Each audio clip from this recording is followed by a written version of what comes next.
એટલું તો કરવું શું, તમારા દિલનું શું કરવું? દળી નાકડીમાં નાખવું, મારે શું કરવું? દિલ શું કામ આપો? કોઈ માગતું નથી દિલ. અહીંયા કાયદો વ્યવસ્થા બરોબર આપો, રોજગાર આપો, મોંઘવારી ઓછી કરો. અને આ તમને કઈ સ્થિતિમાં પહોંચી ગયા. તમે આ બહુ સરસ મયુરભાઈ યાદ અપાયું. કાયદો ને વ્યવસ્થા, યસ, બહુ સરસ મુદ્દો છે, હમણાંનો જ મુદ્દો છે, કાયદો ને વ્યવસ્થા. તો અત્યારે ગુજરાતમાં સૌથી મોટો ને મહત્વનો ને અત્યંત સંવેદનશીલ કોઈ જો મુદ્દો હોય તો લગભગ 15 લાખ જેટલા ખેડૂતોને સ્પર્શતો મુદ્દો છે.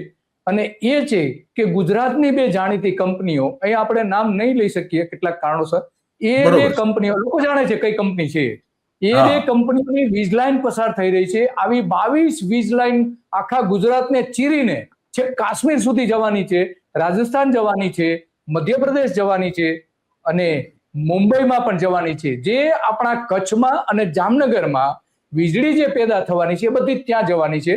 અને ખેડૂતોના ખેતરમાં ઘૂસીને પોલીસના સાથે લઈને આ જ કંપનીઓના અધિકારીઓ ખેડૂતના ખેતરોમાં બળજબરી પૂર્વક થાંભલો નાખી દે છે.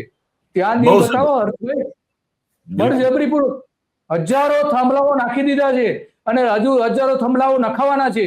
ઓછામાં ઓછા 5 લાખ હેક્ટર જમીનને